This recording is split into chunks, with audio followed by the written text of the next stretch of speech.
Hi YouTube! Welcome to episode 3 of Tinder Twigs. Do your Frika Frakken research.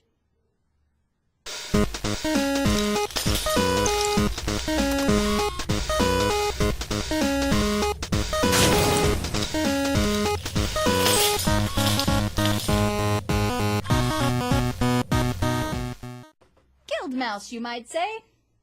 Why should I do my Frika Frakken research? And pray tell, what kind of research should I be doing? Well, to put it simply, all of the research. And why should you be doing it? 2 reasons, really.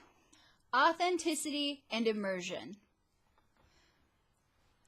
Without authenticity, it's really hard to get immersed into a character. And by authenticity, you can simply be true to yourself. But there are cases of face-claimed characters where knowing the character really helps you get immersed into that character. There are 5 main traits that I'm going to talk about to help you get immersed into your games.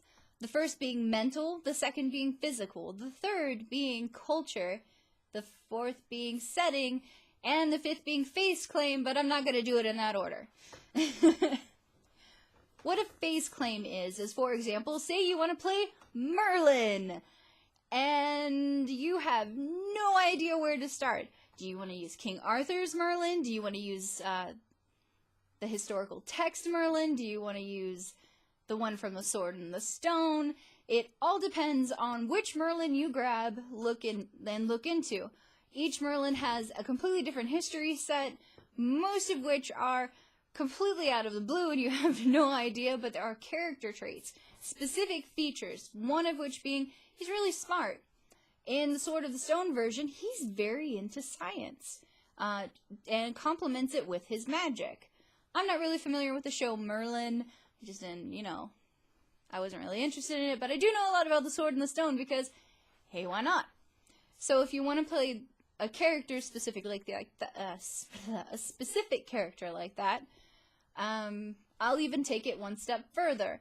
You want to play Eyebrow King, or Thandril from the Lord of the Rings Hobbit series.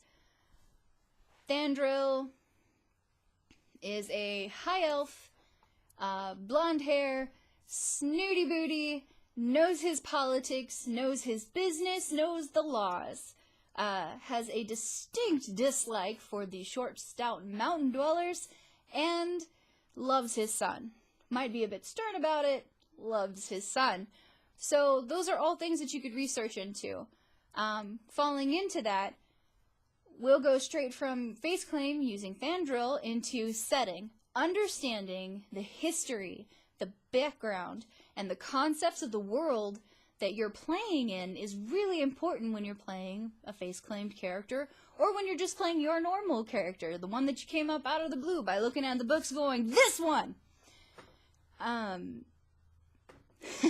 Understanding your setting. There's a history to your world. It wasn't just like, there, There's a background to every city. Some were raised slowly, some were raised quickly, some were manifested from another time. On and on and on. So going from there, understanding the history and the background of the world, that leads you right into knowing culture. Culture as represented by ethnicity, not just like where the fork goes, but knowing your specific culture. For example, if you want to be, you want to base your character off of a Sioux Indian brave, you're going to want to look into that culture, or if you want to base it off of the Cherokee, or if you want to base it off of Muslim or French, you can do the research, get a book, go to a library, Google search it. You know how to do the thing. Remember, guys, it's important to do the thing, and this time that thing is research. You know how to look into those and find the cultural differences, to find general etiquette, even just changing the way that you speak by listening to it can help you become more immersed into your character. Going further, we're going to talk about doing your research into physical, because you've already looked at your culture, now look at the physical aspects of the world and yourself. physically speaking, a lot of people don't do their research. You'll end up with a person that's 5'1" and 400 pounds. Now, while that is good for a dwarf, not always good for a human. I'm not judging, though. No judgment. None. I use things like BMI calculators. It's quick Google search. Body mass index. And there's actually a body mass index online for dwarves, for halflings, for all of those guys. Google it. It's super awesome and really helpful. Otherwise, just use the charts in the books. Those do good, too. But it's not just that. It's also doing your research for physical disabilities. For example, in combat, sometimes somebody loses a hand or an arm or a leg or both legs. What are you going to do? You can either retire the character, or you can find a cleric, or you can have them rebuilt for you by the mechanics, by the mechanicus. It really just depends, because sometimes the cleric can't get you remanifest your stuff. So some people turn to magic, and they strap on a peg leg and they call it a day. It all depends on what's available to you. Something that I've seen before is a player who's lost a couple of digits rarely suffers a loss in their dexterity.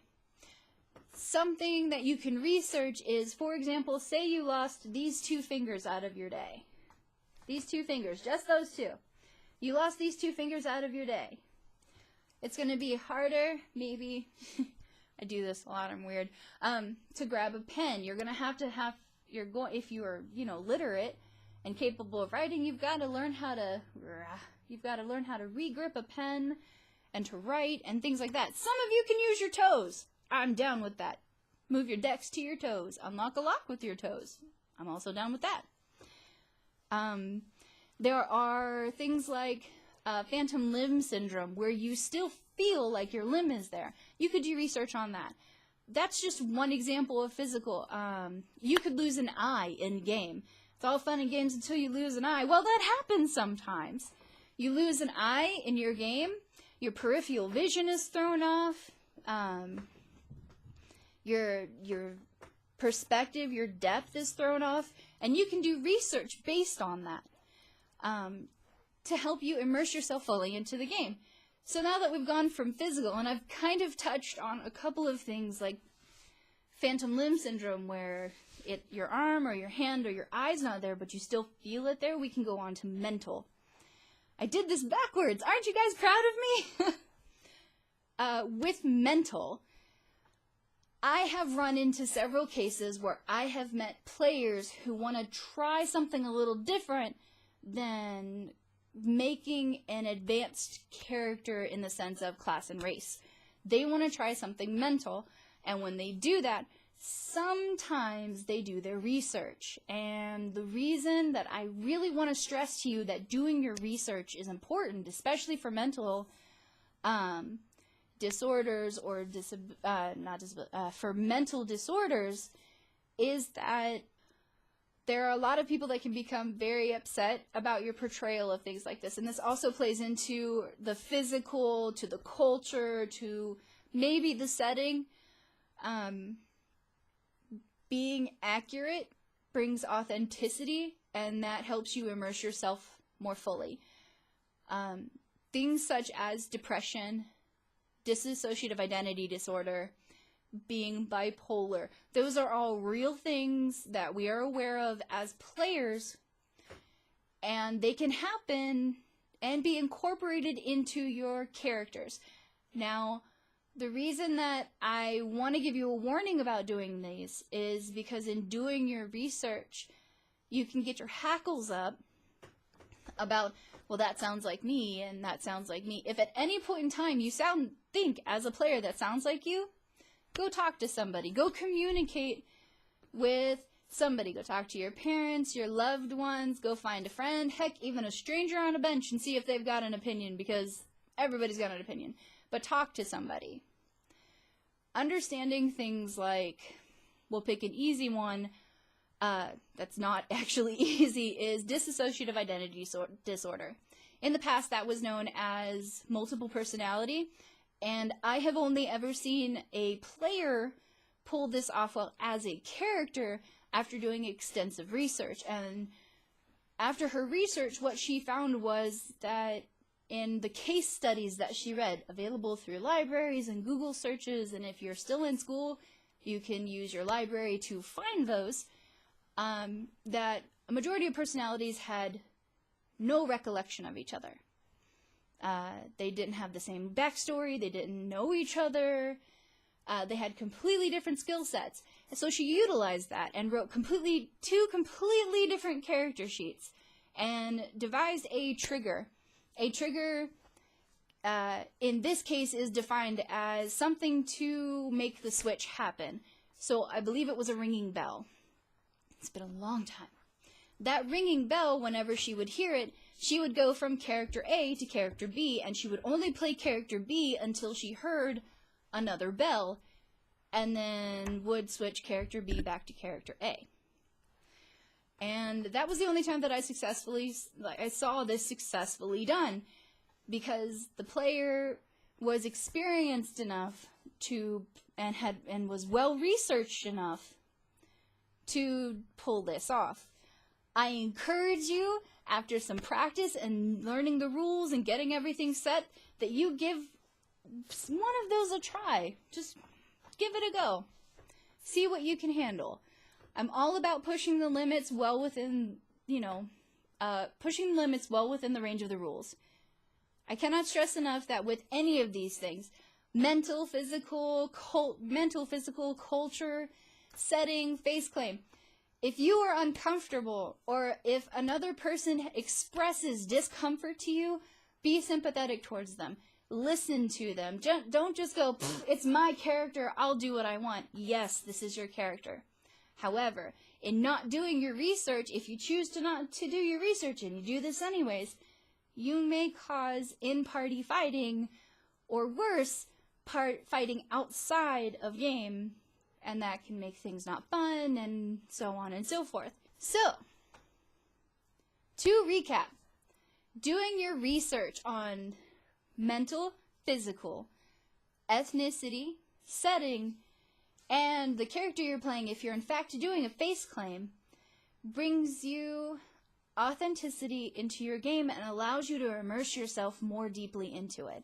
It makes it more fun for you. It makes it more fun for your DM. Never forget to express at any point in time if you are uncomfortable, to express if you are uncomfortable, and to always listen if another player expresses discomfort for what you're doing.